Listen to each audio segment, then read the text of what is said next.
우리는 살아가면서 하나님의 기적을 구할 때가 있습니다. 표적을 구하죠. 왜입니까? 질병이 있기 때문이죠. 힘들고 어려운 상황에 있기 때문이죠. 내가 지금 처한 처지가 정말 내 힘으로는 이룰 수 없는 그런 안타까운 현실 속에서 하나님 도와주세요. 나를 도와주세요 라고 외쳐댈 수 있습니다. 자, 우리 주님은 그것을 보시고 안타까워 하실까요? 안 하실까요? 당연히 안타까워 하실 것입니다. 왜입니까? 그 하나님은 무엇이든지 하실 수 있는 분이고 무엇이든지 이룰 수 있으신 분인데 왜 빨리 도와주시지 않는가?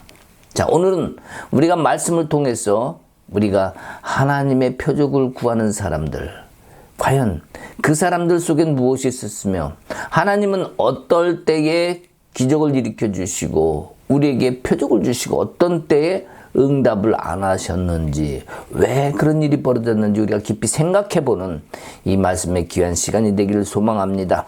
그래서 이 순간에 지금 아프고 힘든 사람들, 질병 있는 사람들에게 하나님의 표적이 열려서 질병이 다 치유될 수 있는 그런 기적 또한 하나님의 능력과 권세 안에서 일어날 수 있길 소망합니다. 우리가 본문 말씀을 한번 보겠습니다. 오늘은 마태복음 16장입니다. 마태복음 16장 1절에서 4절까지의 말씀을 함께 봉독하겠습니다. 바리새인과 사두개인들이 와서 예수를 시험하여 하늘로부터 오는 표적을 보이기를 청하니 예수께서 대답하여 이르시되 너희가 저녁에 하늘이 붉으면 날이 좋겠다 하고 아침에 하늘이 붉고 흐리면 오늘은 날이 굳겠다 하나니 너희가 날씨는 분별할 줄 알면서 시대의 표적은 분별할 수 없느냐. 악하고 음란한 세대가 표적을 구하나 요나의 표적밖에는 보여줄 표적이 없느니라 하시고 그들을 떠나가시니라. 아멘. 이적과 기사를 통해서 수많은 일들을 해오신 하나님이십니다. 또한 그 많은 기적을 바라본 이스라엘 민족이고 그 역사 속에서 분명히 살았습니다. 그렇다면 왜 그들은 예수님에게 지금 이 자리에 와서 표적을 보여달라고 할까? 이 본문의 말씀을 먼저 전체적으로 한번 보도록 하겠습니다. 자, 지금 이스라엘은 험난한 삶을 살고 있습니다. 그들의 국가가 아닌 이스라엘 로마의 속국이 되어가지고 힘들게 살고 있죠. 자, 그런 상황 속에서 예수님이 하나님의 아들이신 독생자 예수께서 메시아로 오셔서 그들에게 주시려고 하는 것, 무엇을 주시려고 했을까? 자, 여기서 우리는 그것을 생각해 볼 수 있겠죠? 자, 고기 잡는 법을 가르쳐 준다. 하나님을, 섭리를 자기가 다 누리고 사는 법을 지금 주님은 가르쳐 주고자 하는 거죠. 탈무드에 보면은 무슨 얘기가 있냐면 고기를 잡아서 주는 것이 아니라 자식에게 고기 잡는 법을 가르쳐 주기도 합니다. 자, 그것은 뭐냐? 잠시 잠깐이 아닌 영원히 계속해서 지속적으로 그 사람이 살아갈 수 있는 방법을 가르쳐 주는 것이 중요하다는 거죠. 예수님도 지금 여기서 잠시 잠깐 표적을 줘서 그들에게 하나님을 나타내고 드러내고 할 수 있겠죠. 뭐 지금까지도 그래 왔으니까. 그러나 지금 뭡니까? 표적을 구한들, 또 그것을 보여준들, 저들이 나를 믿겠는가 하는 그 안타까움에 예수님은 지금 이 말씀들을 하시고 계신다는 사실을 알 수 있어요. 자, 그들이 표적을 구했습니다. 자, 그렇다면 하나님이 역사하심이 꼭 이적 표적에만 있는가? 그게 아니라는 것을 알 수 있죠. 자, 여기 16장 1절에 보면 바리새인과 사두개인들이, 자, 그들이 나왔습니다. 자, 여기서 바리새인과 사두개인은, 자, 지금 왜 그들이 나왔습니까? 둘이 합해서 예수님을 대적하기 위해서 지금 자리에 나온 겁니다. 온전히 둘이 하나가 되는 것은 뭐예요? 같은 마음 한 뜻으로 지금 예수님 앞에 나왔다는 거예요. 예수님에게 정말 표적을 구해주시면 내가 하나님을 믿겠습니다. 메시아로 당신을 인정하겠습니다. 이게 아니라 뭔가 해코지 하고자 하는 마음이 그들 속에 강팍한 안 좋은 마음이 있었던 거죠. 그래서 예수를 시험하여. 자, 아까 예수를 시험하겠다 그랬는데 예수님을 시험한다. 자, 시험하다 이 뜻은 헬라어로 페이라조라는 뜻인데 이것은 뭐냐면 시험하다, 조사하다, 입증하다, 유혹하다 이런 뜻의 의미가 있어요. 자, 예수를 시험한다는 말. 자, 우리가 생각해 보면 광야에서 사단이 예수님을 시험해서 넘어뜨리려고 했던 적이 있죠. 자, 똑같은 상황이에요, 여기 좀. 여기 페이라조라는 헬라어의 뜻이 바로 똑같은 거예요. 자, 사단이 예수님을 광야에서 쓰러뜨리고 넘어뜨리려고 했던 시험했던 것처럼 지금 결국에는 바리새인과 사두개인들이 지금 예수님 앞에 나온 겁니다. 그들이 생각이 불순한 거죠. 자, 이 예수님은 이미 그것을 알고 계십니다. 그 당시에 랍비들은 하늘에서부터 오는 표적, 그래서 꼭 뭐 어떤 대단한 기적 같은 걸 눈으로 보았다 해서 그것을 하나님의 표적이라고 꼭 이해하진 않았습니다. 왜냐하면 이 땅에서 일어나는 수많은 기적과 표적들도 귀신들이 와서 행하는 표적, 혹시 바알세불이 그런 거 아니냐 뭐 그러는 것처럼 다른 어떠한 귀신들도 그런 것을 할 수 있다고 생각을 했습니다. 그래서 사단과 그 수하의 졸개들에 의해서 능히 성사되고 실현될 수 있는 그런 사건들에 대해서 이 예수도 그런 것이 아닌가라고 생각을 하고 있었다고 볼 수 있습니다. 그러니까 그들이 진정으로 하늘에서부터 내려온 표적을 어떤 것으로 삼냐면 모세가 홍해를 갈랐다든지 광야에서 만나를 만났다든지 아니면 여호수아가 저기 기도할 때 해와 달이 하늘에 중천에서 멈춰섰던 일 같은 거 있죠. 또 엘리야의 기적 같은 거 있죠. 갈멜산에서 승리했던 그런 사건들, 그런 엄청난 사건들을 그들은 기억하고 있지만 그런 것만이 특별한 자기 민족을 위한 어떤 것, 그런 것만이 이들은 표적이라고 여기고 있었어요. 자, 그러니 예수님이 했던 뭐 먹이는 거, 뭐 병 고치는 거 이런 거는 세상의 귀신들도 다 할 수 있다라고 생각을 했는지도 몰라요. 그들의 속 깊은 저희는 바로 이적의 유무와 상관없이 어떻게든 예수를 넘어지게 하자, 이런 의도가 깊이 숨어 있다라고 우리는 보면 되겠습니다. 그래서 표적을 구한 것은 그들이 예수를 믿기 위해서가 아니라 당신이 과연 하늘로부터 오신 메시아인지 당신 스스로 입증해 보라는 그런 지극히 도전적인 저의가 깔려져 있는 거예요. 자, 그래서 16장 2절에 보면 대답하여 가라사대. 자, 그들이 표적을 보여달라고 하니까 대답하여 가라사대, 이렇게 주님이 말씀하십니다. 자, 여기 본문과 평행 구절을 형성하는 마가복음 8장 12절에 마음속 깊이 단식하여 가라사대. 자, 그게 무슨 뜻이냐면은 예수께서 바리새인과 사두개인들에 대해서 이 편협한 질문, 잘못된 질문, 의도가 뻔히 보이는 질문 때문에 예수님 심령 속 깊은 곳에서부터 그들에 대한 탄식이 나온 것은 저희가 딴 곳에 있다는 것을 이미 주님은 알기 때문입니다. 자, 여기 16장 3절에 보면 이 하늘의 변화에 대해서 예수님이 얘기하죠. 자, 그 당시에 이스라엘 사람들은, 유대인들은 하늘의 변화에 상당한 관심을 가지고 있었습니다. 그래서 그 변화를 통해서, 그 징조들을 통해서 앞을 예측하거나 오늘과 내일에 또 모레에 일어날 일들에 대해서 예측했던 그런 시절이었습니다. 자, 그럼 4절에 악하고 음란한 세대. 자, 악하다, 음란하다. 똑같은 강조하는 거, 다 똑같은 말이죠. 자, 악한 거, 이 성경 구약에서의 음란은 하나님을 섬기지 않는, 하나님의 뜻을 따르지 않는 그러한 상황 속에 있는 모든 것이 음란이라고 얘기를 합니다. 그래서 요나의 표적밖에는 보여줄 것이 없다고 이렇게 이야기를 하는데, 그들의 입장에서는 요나의 표적은 과거의 일입니다. 현재는 표적을 보여줬다고 생각하지 않습니다. 아까도 얘기했지만 그냥 뭐 이렇게 예수님이 병 고치고 이런 것은 귀신들도 바알세불도 할 수 있다고 생각했기 때문이에요. 지금 주님이 원하는 것은 이 표적이 아니라 지금 미래에 대한 말씀을 또한 여기 포함되고 있는데, 요나가 3일 동안 있었던 것과 같이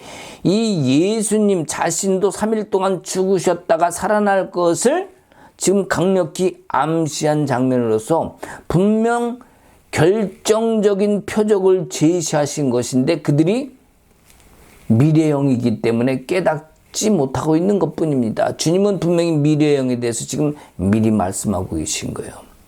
자, 그들이 원하는 표적, 요나의 표적은 그들은 다 이미 알고 있습니다. 또 하늘에서 내려주셨던 기적도 다 알고 있습니다. 예수님을 통해서 그거를 내놔봐서 증거해달라는 얘기죠. 자, 다시 말해서 예수님이 지금 이 표적을 보여주지 않는 이유 무엇이겠습니까? 그들이 살아왔고 믿어왔던 관습에서 벗어나서 정말 메시아임을 극적으로 깨닫고 믿을 수 있는 그런 표적을 어떤 걸 원했을까? 예수님이 어떤 걸 보여줘도 믿지 않았을 텐데, 그리스도께서 죽으시고 부활하신 것, 그것이 진정한 표적이고, 바로 예수 그리스도의 부활 사건을 통해서 우리가 새롭게 거듭나는 은혜를 가지게 되는 사건이 됩니다. 자, 그러면 우리가 이 표적에 대해서 알아봅시다. 첫 번째, 자, 표적의 목적은 무엇일까? 예수님이 말씀하신 표적, 또 이 사두개인과 바리새인들이 원한 표적, 이 목적이 무엇이 되어야 되는지, 어떤 것이 달랐기 때문에 예수님이 보여주지 않았는지, 이것에 대해서 우리가 한번 생각해 볼 필요가 있을 것 같아요. 자, 표적의 중심이 뭡니까? 표적의 목적은 구원에 있습니다. 이스라엘 백성들이 질병을 가졌습니다. 아픕니다. 병자가 많아요. 귀신 들린 자도 많습니다. 그것을 표적을 통해서 바로 구원이 목적이 있는 거예요. 어떠한 상황 속에서도 표적이라든지 기적이라든지 구원이라든지 이런 것이 따로따로가 있는 것이 아니라 모든 것이 하나입니다. 그것을 통해서 주님께 가게 하기 위해서 이것이 목적이 되어야 되는 거야. 그러니까 구원의 길로 가는 것이 표적을 보여주신 예수님의 목적이라는 사실 우리가 알아야 되겠습니다. 자, 무엇을 통해서 어떤 기적이 일어났습니까? 홍해 바다를 건넜습니다. 홍해를 갈랐어요. 자, 그 기적, 요나의 기적도 마찬가지겠지만 과거에 있었던 일이죠. 그들이 눈으로 직접 본 건 아닙니다. 그러나 그들의 조상의 역사를 통해서 그들은 모세오경을 통해서 매일 외우고 두르고 그렇게 다닙니다. 그러면 우리에게 나타난 기적은 무엇일까? 눈앞에 펼쳐진 홍해의 기적 같은, 아니 엄청난 죽은 자가 살아나는 그런 기적, 그것이 아니어도 정말 기적은 우리가 예수를 알게 된 것, 어렵고 힘든 것, 그 환경, 그런 어려움을 뚫고 우리가 예수를 믿게 된 것, 그것도 사실은 기적이에요. 어떤 대단한 눈에 보이는 것 가지고 예수를 믿는 것도 기적일 수 있겠지만, 정말 더 큰 기적은 그런 게 없는데도 불구하고 예수를 믿는다는 사실, 그것이 더 큰 기적이라니까요. 아니면 현실 속에서 계속해서 그 기적이 나타나지 않는데도 불구하고 그래도 주님을 찾고 예배하고 찬양하는 그 모습, 이것이 또한 더 큰 기적이라니까요. 아닙니까? 전 분명히 그렇게 생각합니다. 자, 우리 집에도 예수를 믿었습니다. 제가 어려서부터 믿었는데 우리 집은 어떤 상황 속이었냐? 우리는 최씨만 있는 그런 바닷가에 있는 동네에서 예수를 믿을 수가 없는 동네예요. 자, 단지 예수를 믿는 사람은 우리 이모님 한 분이었어.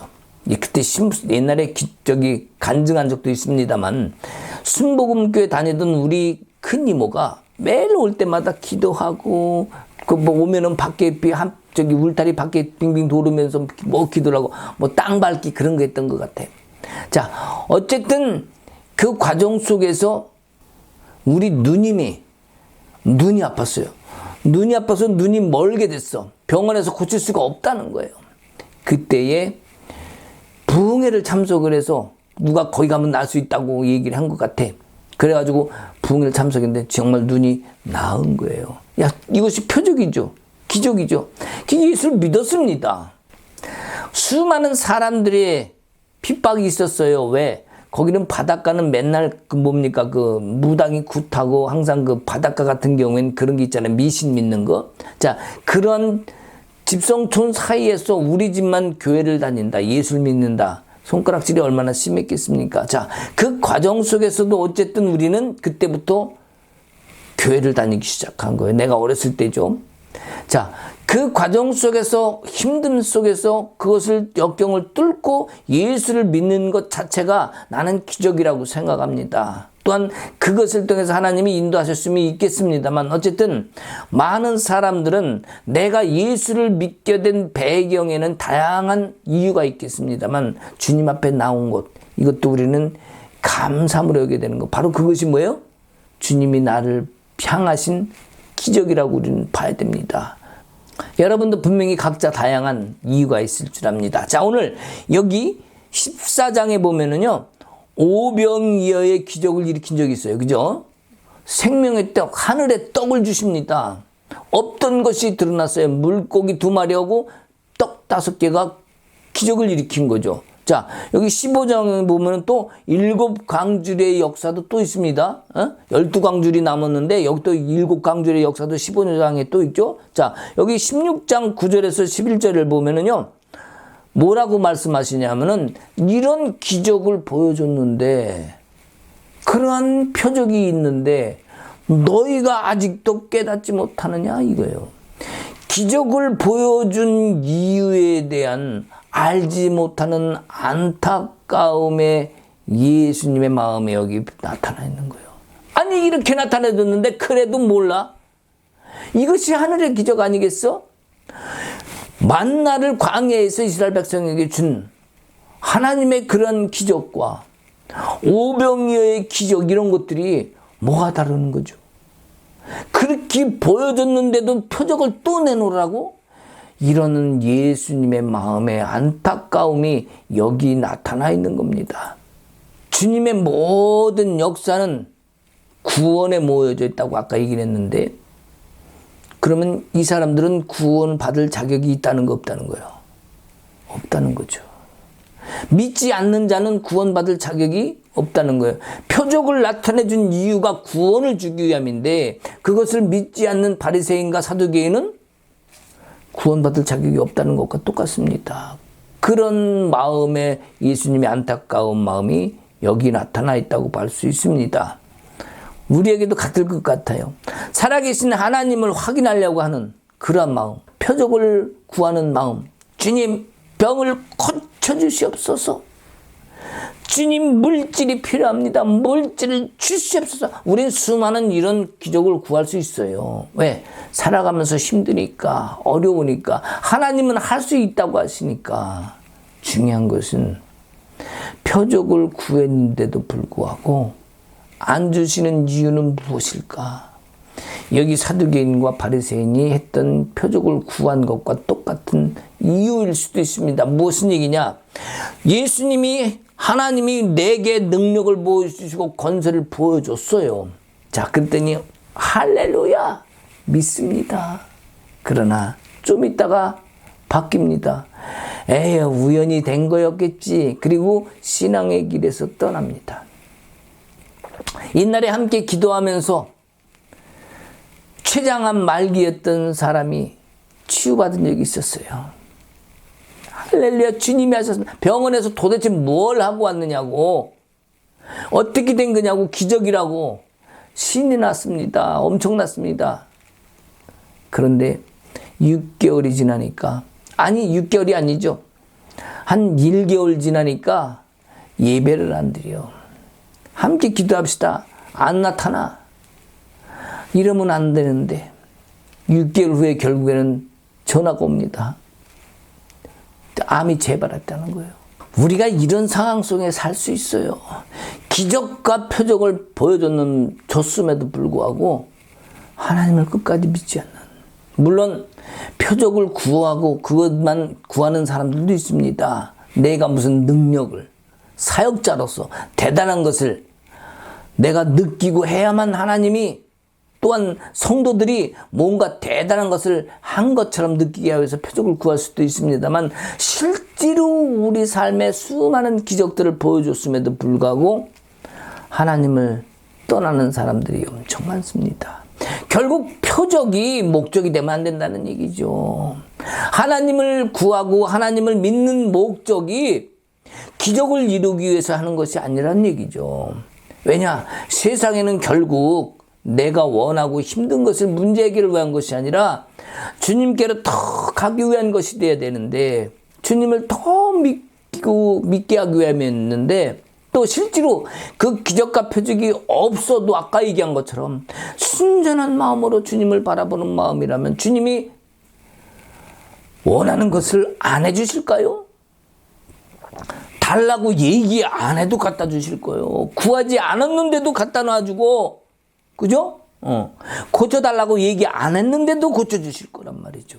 근데 내게 고쳐주시옵소서, 주시옵소서 밤새도록 소리치면서 주시옵소서, 뭐 물질을 달라고 할 수도 있고 고쳐달라고 할 수도 있고, 그죠? 그러한 모습의 신앙은 결코 주님이 기뻐하시는 신앙은 아니에요. 물론 그 안타까움에 주님이 이것을 주면 저 영혼은 나를 받아들이겠구나 하는 그런 주님의 그 사랑과 긍휼의 마음으로 치유해 주실 수도 있지만 진짜 신앙은 그것이 아니라 할지라도 그리 아니하실지라도 믿는 믿음, 이것이 진짜 믿음 아니겠습니까? 살아계신 하나님을 확인하고 싶어서 표적을 많이 구하는데 그런 것이 아니라 정말 오직 예수. 어떤 사람은요, 말씀이 전부라 그러죠. 말씀이 전부입니다. 말씀이 전부입니다. 말씀만 읽어야 됩니다. 말씀만 외워야 됩니다. 말씀을 알고 하나님을 깨달은다면서 왜 말씀 성경 공부를 왜 합니까? 응? 말씀만 보고서 알아야지. 중요한 건 성경 공부, 말씀이 그것이 그 능력 이게 아니라 그 말씀은 생명의 말씀 맞아요.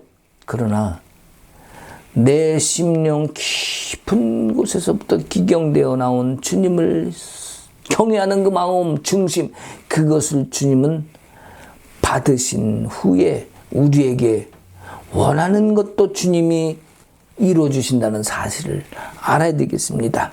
자, 그러면 두 번째, 표적보다 얻어야 할 것이 무엇인가? 표적보다 얻어야 할 것.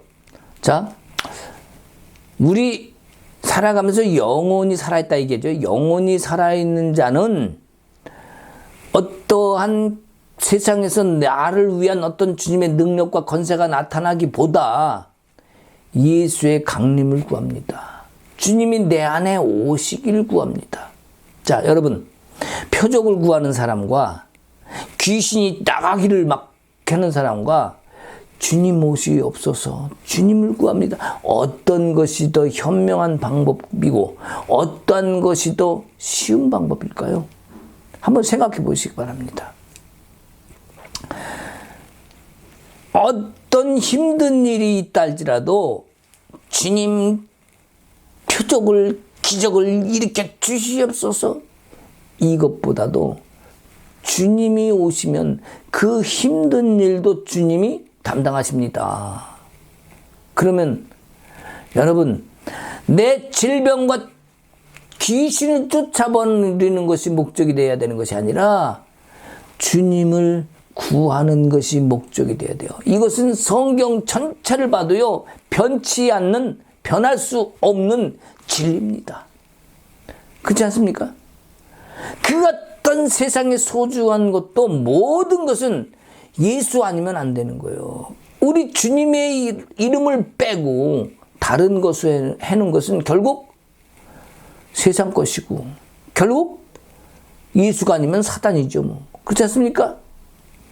예수를 구해야 된다. 그러면 어떤 힘든 자들도 주님이 살리십니다. 내 안에서 예수님이 오셔서 내 안에서 생명수를 배에서부터 나오게 하신다. 그러면요, 그 사람은 회복된 거예요. 어느 골짜기에서 샘이 터져 나옵니다. 쫄쫄쫄쫄쫄쫄. 자, 샘이 나와서 흘러서 계곡으로 흘러갑니다. 자, 샘들이 모여서 물이 더 많아져서 흘러갑니다. 계곡을 거쳐서 강물이 되겠죠. 자, 처음에 흘러나온 샘은 나중에는 그 자리에 없습니다. 그죠? 먼저 나온 샘이 먼저 강에 도착하겠죠. 나중에 나온 샘도 강에 도착하겠죠. 결국 골짜기까지 흘러간 물은 샘 주변에는 없습니다. 샘 주변에 있는 샘은 뭡니까? 새로 나온 샘이에요. 우리 인생도 이와 같습니다. 매일매일 새로운 일을 닥치고 매 시간 새로운 일이 발견되고 그 속에서 살고 있지만 그 상황은 흘러갑니다. 그리고 지나갑니다. 오늘 또 다른 샘에 그 나옴이 있겠지만 또한 새로운 문제도 나옵니다. 자, 그러면 이 새로운 문제를 과연 우리가 어떻게 해결할 것인가? 우리 안에도 새로운 심령이 매일매일 솟아나고 새로운 주님 주신 생명수가 솟아내야 되는 이유가 여기 있어요. 매일매일 문제는 생기기 때문에, 매일매일 현실은 닥치기 때문에, 샘 곁에 늘 새로운 샘이 있다는 것은 이것은 하나님의 역사입니다. 계속해서 이루어지기 때문이죠. 우리는 그래서 하나님의 기적을 구하는 이유도 주님과 함께 동행하는 것, 나의 문제와 하나님의 그 권세와 능력과 모든 인도하심이 함께하는 것, 그것이 매일매일 흘러가는 샘과 같은 역할을 한다. 또 그런 과정이라는 것을 우리는 기억해야 되겠습니다. 오늘 여기 말씀하신 바리새인들은요, 율법을 생명처럼 여겼어요. 사두개인들은 뭡니까? 사두개인들은 제사장이에요. 자, 율법을 생명처럼 여기고 지켰습니다. 자, 그러면 그 제사장인 사두개인들도 그렇고, 자, 예수님이 여기서 표적을 보여주면 이들이 예수님을 믿을까? 그를 메시아로 인정할까? 하나님을 온전히 영접했을까? 지금까지 그들은 하나님이라는 주신 그 율법, 지금까지 그들은 율법이라는 것을 지키고 섬겨왔어요. 그럼에도 불구하고 그들의 영혼은 회파됐습니다. 흩어졌고 상했습니다. 참, 그 영혼을 다시 세울 수 있겠는가? 지금 그 모습을 본다면 여기의 모습에서는 절대로 표적을 가지고 그들의 영혼을 세울 수 없다는 사실을 예수님은 알고 계시고 지금 말씀하고 계세요. 그러면 그들이 표적으로라도 그리스도를 영접할 수 있는 마음이 있었다면 주님은 나타내 주셨겠죠. 근데 이들 마음속에 없기 때문에 하나님께 예배를 드렸지만, 제사를 드렸지만, 율법으로 암송하고 지켰지만 그들은 이미 영이 죽어져 있다는 거예요. 예수님이 이것을 아시고 마음 아파하신 건데, 자, 그들은 그동안에 율법을 몸으로만 지켰습니다. 또 사두개인 제사장들은 습관적으로 제사를 드렸습니다. 자, 말씀은 받은 백성입니다. 분명히. 그리고 그것을 알고 있습니다. 근데 그들은 몸으로만 가고 있던 거예요. 지키는 것으로만 했던 거예요. 결국 속은 빈 거죠. 속 사람은 다 썩은 겁니다. 겉으로만 행한 것이죠. 자, 우리 현실은 어떻습니까? 우리 현실. 여러분은 어떻습니까? 우리도 이것을 바라봐야 됩니다. 우리의 현실은 과연 어떤 것을 지향해야 될까? 현실 속에서 나타나고 드러나고 내 몸으로 느끼는 것으로 가야 될까? 아니면 내 심령으로 가야 될까? 내 영혼 속에 드러난 주님을 바라봐야 될까 하는 문제입니다. 그렇다면 우리가 지금도 영혼으로 주님을 만나지 못하고 있다면 이거 문제겠죠? 당연히 문제입니다. 임재가 뭔지도 모르고 성령의 역사가 뭔지도 모른다면 문제겠죠. 말씀만이 진리입니다. 읽고 백독 천독을 해보십시오. 주님의 임재를 모른다면 그 신앙의 깊이가 어디까지 가겠나. 결국 복 주시는 하나님이십니다. 문제를 풀어주시는 하나님입니다. 기복신앙에 멈출 거예요. 그리고 그렇게 믿고 기도를 했는데 안 되면 에이라이 절로 가보자. 응? 절에 가면 또 스님이 또 줄지 몰라. 이게 절로 가는 겨. 응? 저리로 가는 게 아니라 절로 간다니까요. 그런 상황이 닥칠 수도 있어요. 그래서 우리가 형식적으로 몸으로가 아닌 그러한 것을 주님으로 된다는 것, 오직 예수의 임재로 된다는 것, 그것을 알아야겠다. 이 시대에 이 이스라엘 사람들은 그것을 인정하지 않았어요. 그러니까 지금 예수님한테 표적을 내놓으라고 하는 거 아니겠습니까? 율법이 하신 뜻을 정말 모르고 있다는 사실이에요. 율법이 악합니까? 율법 선한 겁니다. 그렇다면 그 율법으로 지키는 걸로 잘 했다면, 율법을 진짜로 따랐다면 그 율법 지키는 것을 깨트리고 그 깊이 드러났던 하나님의 원래 뜻을 가지고 갔다면 이 사람들도 분명히 그리스도를 만날 수 있었고 예수를 영접할 수 있었을 겁니다. 율법은 지킬 것을 요구하지만 그들은 지키지 못했기에, 외식했기에 그리스도를 알아보지 못한 겁니다. 자, 바리새인들이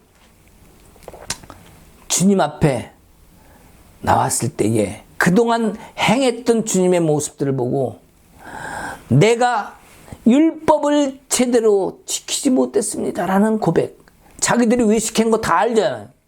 그리고 고백을 했다면, 또 이 제사장인 사두개인들도 내가 제대로 제사를 드리지 못했었습니다라고 그것을 고백했다면 강도의 소굴이 됐잖아요. 그들 때문에. 그죠?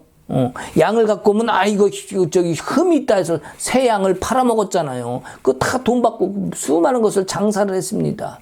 그런 것을 잘못했음을 고백했다면, 주님 용서옵소서 고백했다면 이 모든 사람들이 그리스도를 만나는 기적, 아니 당연한 긍휼을 베풀어 주시지 않으셨을까요? 그들도 모두 메시아를 만나고 그 율법을 행했던 그것을 또 알고 그것을 지켜왔던 그들을 통해서 모든 세상 열방, 예루살렘과 온 유다와 사마리아와 땅 끝까지 가는 그 기적이 그들을 통해 일어나지 않았겠습니까? 근데 그 일은 일어나지 않았어요. 이 바리새인과 사두개인들이 이런 일을 벌인 이후, 그 이후로 이스라엘은 나라를 얻지 못했습니다. 1946년인가 48년인가 이스라엘이 국가가 형성돼 그때까지 나라 없이 서러움을, 고통을 당했던 이스라엘 민족이에요. 결국 뭡니까? 그들이 하나님의 행하실 그 길을 막아버린 거예요. 막았어요. 그러면 지금 우리는 뭡니까? 우리도 마찬가지. 하나님이 일하실 그 길을 막는 결과가 뭡니까? 우리는 안타까운 일이 되는 거죠. 보나마나 힘들고 어려운 일이죠. 그럼 그것을 풀을 일은 뭡니까? 그냥 기적이 없어도, 표적이 없어도 그리스도를 믿고 인정하는 거예요. 그것이 은혜입니다. 그것을 통해서 하나님은 일을 하셔요. 해달라고 얘기하지 않아도 일해 주신지 않을까요? 작은 심령이라 할지라도 할 수 없는 것을 인정하고 고백하고 주님을 구한다면 그 열린 심령, 터진 심령 가운데 하나님의 영이 부어주시고 임재하셔서 하나님이 행하실 일을 행하실 겁니다. 그 심령 가운데 주님이 가득할 거예요. 그리고 하나님의 역사도 풍성하게 일어날 겁니다. 그렇게 생각되지 않습니까, 여러분? 내가 부족하여도 다 할 수 없어요. 내가 부족하여도 다 이룰 수 없어요. 그러기 때문에 주님을 구해야 되는 이유입니다. 내가 할 수 없기 때문에, 내 힘으로는 부족하기 때문에 내 능력은 한계가 있기에 그것을 뛰어넘는 예수를 구해야 되는 이유입니다. 내 질병을 고쳐주옵소서. 아무리 노력을 해도 할 수 없는 한계. 도대체 이 상황을 벗어날 기미가 보이질 않습니다. 그래서 주님을 구해야 되는 이유예요. 만약에 그 상황을 벗어나는 것이 목적이라면 주님은 거기에 행하지 않습니다. 왜? 그거 지나고 나면 난 몰라라 할 테니. 이 사두개인과 바리새인들이 행했던 모습을 보시고 안타까워했던 것처럼 표적을 보여달라는데도 안 보여주시고 그냥 가셨던 것처럼 우리가 간절히 구해도 그냥 지나가실 수 있는 겁니다. 우리가 그것이 없다 할지라도 믿는 그 믿음, 그 신앙이 우리 가운데 있어야 됩니다. 그래서 질병 가운데에 다 태워져 버리고 물질이 부족한 가운데 다 사라져 버리고 그런 잿더미 같은 그런 심령, 안타까운 그러한 뒤늦은 후회를 하는 탄식이 아니라 이제는 주를 향한 마음으로 주님을 찾는 그 믿음으로 주님의 임재로 주님의 은혜와 긍휼로 받는 그 자리에 서러운 여러분 되시길 소망합니다. 살다 보면 내 의지와는 다르게 나도 어쩔 수 없는 현실 속에서 그 상처와 뿌리 앞에 설 수 있어요. 우리 얘기하죠. 쓴뿌리, 상처 이런 거. 근데 그런 것도요. 주님이 오시면 다 해결돼요. 우울증, 공황장애, 주님이 오시면 다 해결돼요. 사마리아 여인이 말이죠. 네가 남편이 몇이냐 할 때 그의 현실은 남편이 5이에요. 근데 남편 여럿인 그것이 보이지 아니하고 주님을 구했기 때문에 주님을 볼 수 있는 거예요. 주님도 그 마음을 읽은 거고 그 영혼을 읽은 거고 우리에게도 마찬가지. 힘든 형편이 있다 할지라도 주님을 구하면요. 힘든 형편이 보이질 않아요. 그것을 오히려 뒤로 하고 주님을 더 구하게 됩니다. 주님은 약속을 지키셔야만 되는 거예요. 왜? 약속하신 분위기, 그 언약이 거기 있기 때문에 주님은 언약을 지키셔야 돼요. 그렇기 때문에 주님을 구하는 자에게 질병이 치유가 되고 물질의 축복도 이 땅에서 하나님이 원하시고 계획하신 만큼 부어지는 거예요. 내가 원한 만큼이 아니라 내 의지대로가 아니라 하나님의 계획 속에 나를 거기 집어넣어 주시는 은혜가 있을 줄 압니다. 아멘. 만약 표적으로 기적으로 내 몸이 고쳐졌다면 그 상황 속에서 일단 빠져나올 수 있겠죠. 그리고 하나님을 부정하지는 않겠죠. 가슴과 상처 이 안에 있는 가득한 것은 그대로 있을 수 있어요. 병 고쳤을지라도 결국 예수가 이 안에 계속 임재하고 성령이 살아계셔야 그 쓴뿌리도 빠져나간다는 사실을 알아야 됩니다. 그래서 병을 고쳐도 계속 주님을 구해야 되는 이유요. 결국 남아있는 쓴뿌리가 또 다른 병을 일으키지 않도록 예수를 붙잡고 끝까지 가야 되는 이유입니다. 아멘, 할렐루야. 아멘 하시기 바랍니다. 믿음으로 이것을 고백하시기 바랍니다. 주님을 구해야 된다는 사실. 표적이 아닙니다. 내 병 고치는 것이 아닙니다. 내 몸만이 아니라 내 심령이 그래서 중요한 겁니다. 내 아팠던 과거, 힘들었던 과거, 그러한 모습을 오히려 하나님 앞에 제물로 드리고 내 영혼을 세워서 주님께 가는 그 믿음의 그러한 성도가 하나님의 진정한 자녀가 되는 겁니다. 큰 것, 무거웠던 것, 눌렸던 것, 이것을 이 시간 여러분, 그것이 질병이라 할지라도 어려운 다른 것이라 할지라도 그것을 하나님 앞에 제물로 드리는 여러분 되시기 소망합니다. 그 안에 하나님의 임재가 있고 주님이 주시는 자유함이 있고 회복이 있습니다. 세 번째, 하나님이 그 나를 향하신 마음은 무엇일까? 오병이어 기적을 우리가 봤죠. 이전에도. 자, 그러면 거기 오병이어를 봤다는 것은 뭘 본 거야? 하나님의 긍휼을 본 거죠. 왜 긍휼이냐? 사람들이 먼저 그 기적을 일으켜 달라고 한 적도 없습니다. 예수님한테 밥을 달라고 요구한 적 있습니까? 없습니다. 근데 주님이 먼저 그들에게 긍휼을 베푸신 거예요. 여러분 인정하십니까? 주님이 먼저 긍휼을 베푸신 거예요. 왜? 그들의 마음, 순전한 마음을 알고 달라고 구하지 않았는데도 밥 달라고 예수님한테 원하지 않았는데도 주님이 알아서 주신 것처럼 주님이 주시는 것이 무엇입니까? 결국 당신 자신을 주신 거예요. 예수를 주신 거예요. 그 물고기 2마리, 떡 5개를 축복하셨다는 건 나중에 뭐예요? 당신의 몸을 우리에게 주신 것처럼 하늘의 생명의 떡을 거기 있는 많은 영혼들에게 주신 거예요. 지금 우리에게도 주님은 당신의 살과 피로 이루신 십자가를 통한 그 역사를 통해 우리에게 구원을 또한 생명의 떡을 계속해서 주고 계시다는 사실입니다. 주님이 우리를 향해 알아서 긍휼을 베푸셨던 것처럼 평생에 내 안에 병이 있어. 근데 병이 낫질 않아. 그렇다 할지라도 그것을 가지고 기쁨으로 살 수 있는 것은 주님의 긍휼을 알기 때문이에요. 그것을 아는 사람이 내 몸에 병이 있어도 기쁨으로 살 수 있는 거예요. 대표적인 사람이 누군 것 같습니까? 접니까? 여러분입니까? 예, 우리도 그렇게 된 줄 믿습니다. 성경엔 누가 있을까요? 사도 바울이 있어요. 하나님이 은혜를 부어줬습니다. 그래 놓고 뭡니까? 그에게 가시를 집어넣어줘요. 사도 바울도 다 낫기를 원했습니다. 근데 다 고쳐주질 않아. 고쳐주다 말고 사단의 사자를 집어넣어줘요. 눈에 가시를 집어넣어줍니다.